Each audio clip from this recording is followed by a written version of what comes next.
નમસ્કાર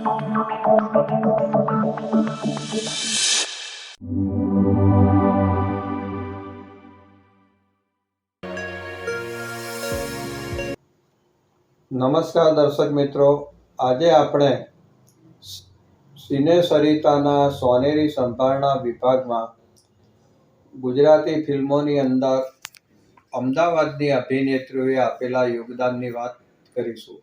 જેમાં આજે આપણે છેલ્લા 4 દાયકાથી પણ નાટક, ટીવી તથા ફિલ્મ ક્ષેત્રે સતત કાર્યરત રહેલ એવા જેમિનીબેન ત્રિવેદી વિશે વાત કરીશું. અત્યાર સુધીમાં જેમિનીબેને અસંખ્ય નાટકોમાં કામ કર્યું, સિરિયલોમાં કામ કર્યું તથા 400થી પણ વધુ ગુજરાતી ફિલ્મોમાં અભિનય આપી ચૂક્યા છે અને હાલમાં પણ તેઓ અભિનય ક્ષેત્રે કાર્યરત છે. અને આજે આપણે એમના નાટકો, સિરિયલો તથા ફિલ્મોની માહિતી મેળવીશું.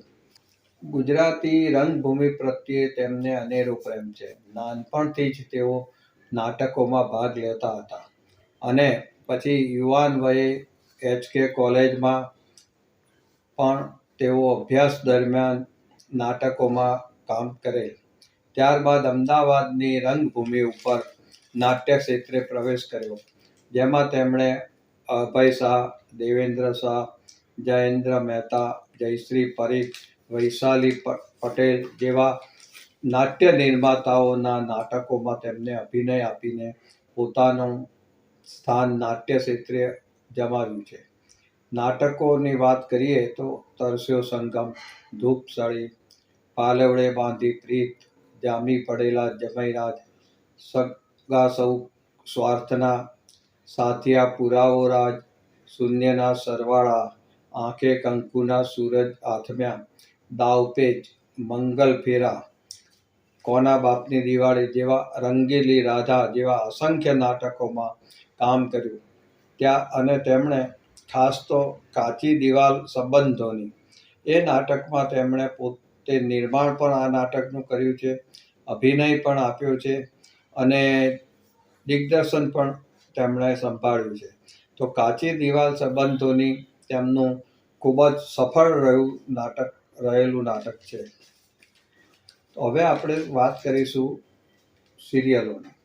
અમદાવાદ દૂરદર્શન જ્યારથી વ્યવસાયિક ક્ષેત્રે સિરિયલો રજૂ કરવા લાગી ત્યારથી નિર્માતા નરેન્દ્ર ત્રિવેદી, CM પટેલ, પછી સંદીપ પટેલ, ચેતન રાવલ જેવા નિર્માતાઓની અનેક સિરિયલો કરી.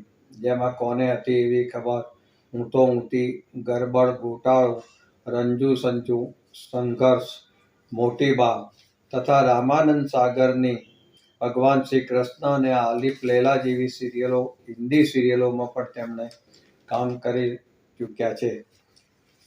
નાટક અને સિરિયલોની વાત કરી તો હવે આપણે ગુજરાતી ફિલ્મોમાં તેમનું અનેરું યોગદાન છે તો તે વિશે પણ આપણે વાત કરીશું. ગુજરાતી ફિલ્મોમાં 400 ઉપરાંત ફિલ્મો કરીને તેઓ સફળતા મેળવી રહ્યા છે.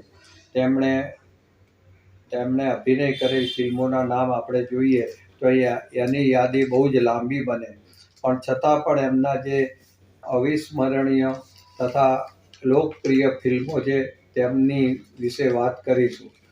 જેમાં એમણે ગુજરાતી ફિલ્મ 16 સજ્યા શણગાર ફિલ્મથી તેમને ફિલ્મ ક્ષેત્રે પ્રવેશ કર્યો.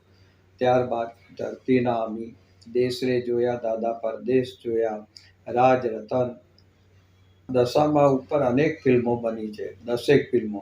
તો જેમાં 10 ફિલ્મોમાં પણ તેમણે કામ કરેલ છે. દાદા અને દીકરીની કથા વસ્તુ ઉપર આધારિત પણ અનેક ફિલ્મો બની છે, જેમાં પણ તેમણે 3 થી 4 આ વિષયને લગતી ફિલ્મોમાં કામ કરેલું છે. ત્યારબાદ ગુજરાતનો નાથ, ઊંચી મેડીના ઊંચા મોલ, મૈયરમાં મનડું નથી લાગતું, લખતરની લાડી, વિલાયતનો વર, પરશુરામ, એકવાર પીયુને મળવા આવજે અને અત્યારની જે અર્બન ફિલ્મો કહેવાય તેમાં બિચારો બેચલર, થઈ જશે, કેમ છો, જીતી લે જિંદગી, પાટણથી પાકિસ્તાન, ફ્રેન્ડો જેવી અનેક ફિલ્મોમાં કામ કરી ચૂક્યા છે અને હજુ પણ તેઓ ફિલ્મોમાં તેમની આગામી ફિલ્મો પણ આવનારી છે. તો આમ તેમણે નાટ્ય, ટીવી અને ફિલ્મ ક્ષેત્રે ખૂબ જ બહોળો પ્રેક્ષક વર્ગ ઊભો કર્યો છે અને ગુજરાતી ફિલ્મના લગભગ દરેક મોટા નિર્માતાઓ, દિગ્દર્શકો સાથે કામ કરેલું છે. પણ નવયુવાન દિગ્દર્શક સ્વર્ગસ્થ હર્ષુખ પટેલની દરેક ફિલ્મમાં તેઓ અચૂક અભિનય આપ્યો છે. જેમાં વિક્રમ ઠાકોરની માતાના ભૂમિકા પણ તેમણે ખૂબ જ સહજતાથી નિભાવી છે. આમ જૈમિનીબેન ત્રિવેદી વિશે જેટલી વાતો કરીએ એટલી ઓછી છે અને જૈમિનીબેનનું આપણે સિને સરિતામાં એક વખત ખૂબ જ વિગતવાર ચર્ચા કરીશું. જય જય ગરવી ગુજરાત. આ છે ગુજરાતી ફિલ્મનો ઇતિહાસ. સિને સરિતાના પ્રાયોજક છે Ruku herbal products, gold hair oil અને ડાયમંડ મસાજ ઓઇલ. સવારની લહેજત, ગરમાગરમ ચા અને વ્રજકિશન ભૂમિ અખબાર. વ્રજકિશન ભૂમિ સિને સરિતાના મીડિયા પાર્ટનર.